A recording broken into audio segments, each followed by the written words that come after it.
Alors, pour commencer cette journée, pour ouvrir ce colloque, il y aura deux interventions. Donc d'abord, Madame Sylvie Bonnet, de la DRAF, que j'invite à me rejoindre, qui représente Monsieur Jacquemin, qui n'a pas pu venir, et donc qui est le DRAF. Et elle sera suivie sur cette tribune par Monsieur Panel, président de la MSA, qui introduira juste à la suite. Je vous en prie. C'est bon? Vous m'entendez? Oui.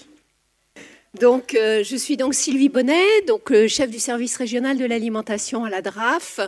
Monsieur le préfet ne pouvait pas être présent et Monsieur Jacquemin, donc le directeur régional, est retenu par une réunion à Paris. Et comme il est tout seul, puisqu'il n'y a pas de directeur régional actuellement, il ne peut pas être partout, donc il s'excuse et il m'a demandé de le représenter. Ce colloque, je voulais préciser que ce colloque s'inscrit donc dans le plan Ecophyto, mais ça vous le savez tous, et il est co-organisé par la Directe, la MSA, je vais essayer de ne pas en oublier, l'ARS et la Chambre d'agriculture. Et le fait même que ce colloque ait été organisé par ces différentes personnes montre bien le partenariat qui existe en Auvergne et la coopération opérationnelle des différents services que je viens de citer. Je souhaite, dans un premier temps, remercier l'ensemble des personnes qui sont présents ici. Le sujet des phytosanitaires et de la santé est un sujet important et le nombre de personnes qui sont assises dans cet amphithéâtre le démontre. Je remercie également les organisateurs. Et je souhaite souligner que ce colloque est cofinancé donc, par ces organisateurs en complément des fonds ONEMA qui sont dédiés à Ecophyto. Je remercie également les différents intervenants. Donc, ils ne sont pas tous présents là, mais il y en aura qui arriveront cet après-midi. Et puis, Vetagrosup, qui est notre partenaire habituel. Et on mobilise régulièrement cet amphithéâtre. Et donc, on remercie Vetagrosup de nous le prêter encore une fois. Le plan Ecophyto a donc été mis en place à la suite du Grenelle de l'environnement en 2008. Et il est piloté donc par le ministère de l'Agriculture. Ce plan constitue donc un engagement qui vise à réduire l'utilisation des produits phytosanitaires et en améliorer leur usage, que ce soit en zone agricole ou en zone non agricole, tout en maintenant la performance économique de l'agriculture française, économique et écologique, bien évidemment, et en préservant, et ça va être le sujet du colloque d'aujourd'hui, la santé des utilisateurs. Aujourd'hui, ce plan s'inscrit dans un plan beaucoup plus large, qui est le plan agroécologique pour la France. Il s'appuie sur un certain nombre de dispositifs structurants, comme le certifito, la certification individuelle, le réseau des fermes défis, mais également des productions comme le bulletin de santé du végétal, ainsi la plateforme Ecophytopic, et qui sont déployés, l'ensemble de ces dispositifs étant déployés, encore une fois, avec les différents partenaires qui participent à la construction et à l'avancement de ce plan.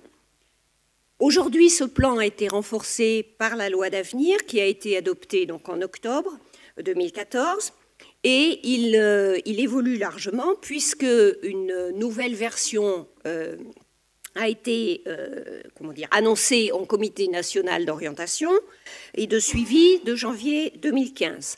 La thématique plus particulière de la santé des utilisateurs va être renforcée dans le cadre de cette nouvelle version, mais cet axe, l'axe 9, était déjà préexistant avant cette annonce. Il est bien évident que cette problématique de la santé des utilisateurs n'est pas nouvelle et j'en veux pour preuve la classification qui existe déjà des produits phytosanitaires, les étiquetages que l'on trouve sur ces produits et les consignes d'utilisation. Également un certain nombre de produits qui ont été retirés du marché, notamment pour des raisons de sécurité. Par ailleurs, un certain nombre de travaux ont d'ores et déjà été conduits sur cette problématique. Il y a eu notamment une mission commune qui a été menée par 27 sénateurs en 2012. Et il y a 2 études qui vous seront présentées aujourd'hui.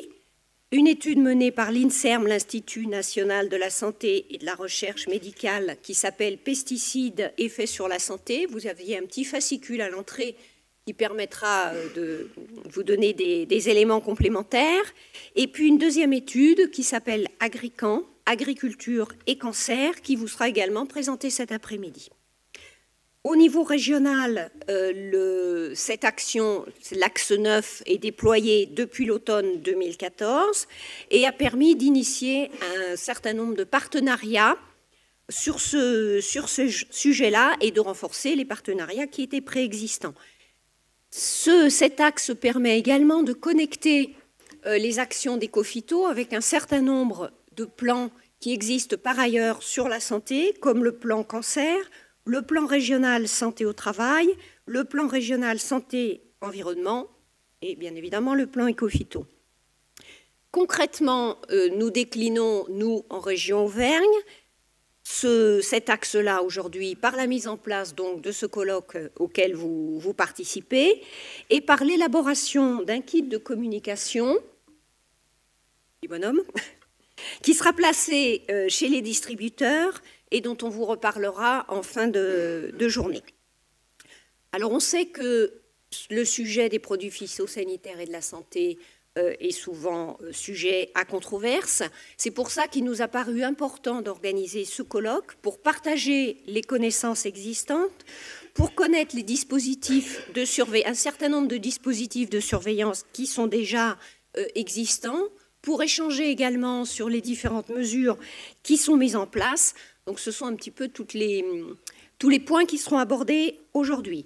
Je voudrais préciser tout de même que la thématique de la santé des produits phytosanitaires est extrêmement large et qu'aujourd'hui, nous nous limiterons à la santé des utilisateurs professionnels et des collectivités publiques. Donc tout ne sera pas abordé, vous serez sans doute frustrés, mais il fallait bien faire un choix dans les thématiques.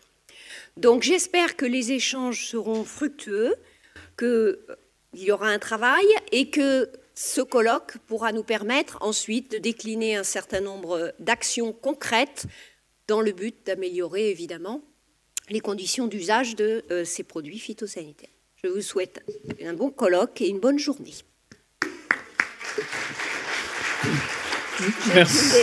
Merci Madame Bonnet. Et donc on va écouter là aussi le mot de bienvenue et la présentation par Monsieur Panel, donc, qui est président de la MSA Auvergne.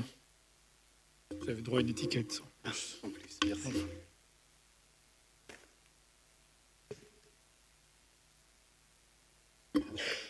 Bonjour à toutes, bonjour à tous. Donc Philippe Panel, président de la MSA Auvergne. Je vous remercie de m'avoir proposé d'ouvrir cette journée consacrée à la protection de la santé des utilisateurs professionnels de produits phytosanitaires. C'est à double titre que j'interviens, en tant que président de la MSA Auvergne, mais également en tant qu'agriculteur, exploitant donc sur une exploitation de polyculture, céréales, maïs, semences, vignes, donc par conséquent utilisateur. Vous dire combien le thème du colloque attire toute mon attention.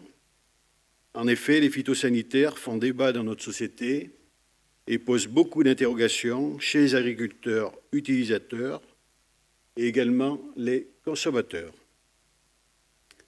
Par ses missions, la MSA est légitime et compétente pour agir dans le domaine de la prévention. De nombreuses actions ont, depuis des années, été menées sur le territoire. J'en citerai quelques-unes. La sensibilisation des utilisateurs par la démonstration de l'exposition aux produits phytosanitaires en milieu de travail réel. Exemple, mise en évidence de préserver le poste de conduite des engins lors des traitements. Les protections individuelles lors de la préparation de la bouillie et de l'application.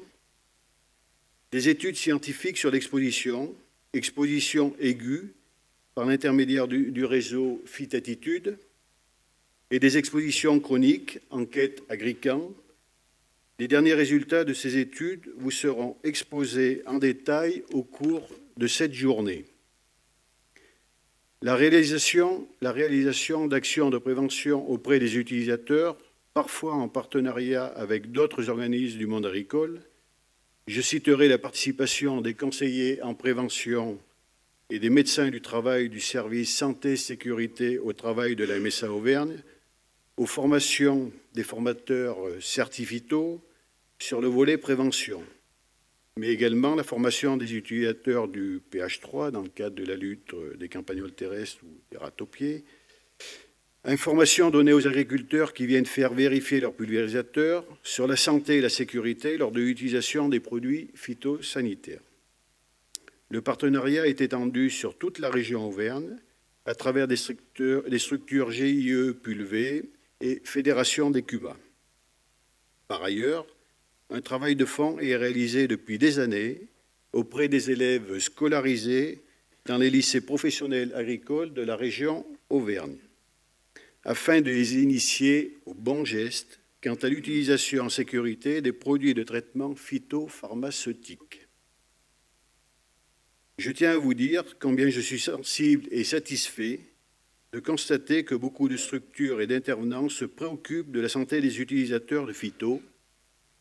Néanmoins, nous devons communiquer notre savoir à tous les utilisateurs et plus particulièrement aux agriculteurs afin qu'ils puissent exercer leur métier en toute sécurité et que cette fonction primaire, dite nourricière de l'agriculture, relève les défis alimentaires de demain.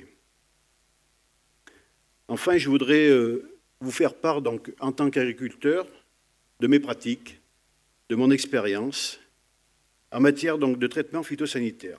Mon exploitation, donc une centaine d'hectares, dont 5 hectares de vignes, et puis de maïs semences, du tournesol, du colza, du blé. Donc tous les traitements sont réalisés par moi-même. Mon premier objectif, c'est donc réussir mon traitement. Pour ce faire, donc pas de vent, une bonne hygrométrie, la température adéquate. Les traitements sont effectués la plupart du temps très tôt le matin, c'est-à-dire lever du jour, sauf s'il y a risque de gel, sauf désherbage maïs où le risque brûlure en température ascendante est avéré, donc on fait un traitement en fin de journée. Mais là, ça devient plus compliqué parce que fin de journée, on a toujours du vent. Vous verrez que le mot vent va revenir souvent dans mon intervention. Pour ce faire, donc, j'utilise un pulvé donc, de 28 mètres de large avec un débit proportionnel à la vitesse d'avancement. Je traite souvent à 120 litres hectare. Le pulvé est équipé donc, de coupures de tronçons de rampe avec une gestion GPS afin de limiter le surdosage dans les croisements de rampes. Il est équipé également donc, de cuves de rinçage d'eau claire de façon à rincer ma rampe et puis également me laver les mains si j'ai à intervenir sur le pulvé ou autre. Pour votre info, donc, c'est un investissement que j'ai fait donc, en septembre 2013 pour un montant de 52 400 € et sur lequel j'ai pu donc, bénéficier d'une subvention donc, plan végétal pour l'environnement de 1 504 €. Pour vous dire que je pense être suréquipé, mais si je veux traiter dans les meilleures conditions pour éventuellement réduire mes doses de matière active, je n'ai guère d'autre choix que d'être suréquipé pour passer dans des créneaux, disons, les plus favorables, de façon à avoir un traitement efficace. En ce qui concerne la vigne, donc toujours, je dirais, la même devise, pas de vent plus hygrométrie. Donc là, j'utilise un matériel pneumatique, donc ça veut dire pneumatique, donc ça veut dire que la bouillie est transportée par de l'air. Donc vous imaginez quand vous avez si peu un souffle contraire, donc vous avez forcément donc, obstruction de la sortie de bouillie. Donc pour vous dire, je vous présente mes pratiques comme je les vis tous les jours et de façon comme ça se passe, c'est que je traite aussi là, très tôt le matin, c'est-à-dire on est dans les périodes, disons, un peu estivales, de mai, juin, juillet. Donc, je veux dire combien de fois je me suis levé le matin et regardé par la fenêtre, les feuilles bougent, donc je me dis, c'est même pas la peine. Ce matin, donc, les conditions ne sont pas bonnes, donc je me recouche. Et donc, nous devons, en matière de vigne, donc, être encore, je vais dire, très efficaces dans le traitement et très préventifs. On pratique également donc, l'effeuillage sur la vigne manuel, de façon à ce qu'on ait une meilleure pénétration de la bouillie et une aération de la zone fructifère. Pour vous dire que cette règle du sans vent, je pense, me protège en tant qu'applicateur et préparateur des bouillies. Lors de la préparation, j'utilise toujours des gants qui protègent les avant-bras et qui me suivent donc durant toute la pulvérisation au cas où j'en ai besoin. Donc, j'utilise quelquefois le masque qui, en tant qu'utilisateur, je vous le dis, c'est difficile. C'est difficile à mettre quand on a des gants. Quand les gants, on a manipulé la bouillie, des produits, enlever le masque, le poser, avoir un endroit, laver les gants. C'est compliqué. J'utilise souvent une combinaison, je dirais classique, utilisée donc au moment de la préparation, pas dans le tracteur. J'utilise toujours des lunettes pendant la préparation. J'évite tout contact avec la peau. J'utilise donc des filtres au charbon actif pour les cabines de tracteurs, mais là aussi, c'est compliqué parce que les tracteurs ne font pas que de la pulvérisation. Enfin, bon. C'est des choses compliquées. J'insiste un peu sur le choix de mes phytos. J'évite, quand je peux, quand j'ai le choix, d'utiliser des poudres. C'est volatile, en manipulation. Quand je peux, je choisis aussi des volumes de conditionnement, les plus réduits, sous forme microcapsules. J'évite les conditionnements de plus de 20 litres. Nécessité de transvaser, rinçage des bidons, difficile à manipuler. Les banaliser aussi, donc des fois difficile à ouvrir. C'est peu de choses, mais un bouchon qu'on n'arrive pas à ouvrir, donc on est obligé de s'en mettre partout. Ça, des choses de pratique, je dirais courantes. J'ai bien sûr suivi donc la formation Certifito. Le rappel de la prévention donc est important pour moi, qui depuis des années dans le cadre de la MSA, où nous développons des actions de prévention, je trouve cela bien. Je ne mesure pas le ressenti de mes collègues agriculteurs en la matière, par rapport au Certifito, par rapport au contenu. Je pense qu'ils sont attentifs. Mais malgré tout, j'observe une adhésion frileuse à bien se protéger. Pourquoi? Est-ce le côté pratique? Vous avez vu un peu comment il est équipé quand il faut travailler toute une journée comme ça? Enfin bon, je ne sais pas. Est-ce vraiment dangereux? Alors pourquoi j'utilise de tels produits? Que vont penser les gens de moi habillé en cosmonaute? Alors, ça ne ressemble pas trop à un cosmonaute, mais bon, on n'en est pas loin. Le regard de la société sur un type d'agriculture. Ce qu'il fait, c'est dangereux pour lui, donc il va nous empoisonner, il va polluer. Par contre, lorsqu'il y a accident par inhalation ou tout autre, les agriculteurs en parlent et par conséquent sont obligés d'utiliser des protections. Je pense que l'enjeu de cette journée donc, va être riche en enseignements et j'espère que nous aurons une communication qui puisse donc toucher donc, nos agriculteurs, les utilisateurs, mais aussi, je dirais, le grand public. Je vous remercie donc de m'avoir donné un temps de parole et je vous souhaite une bonne journée.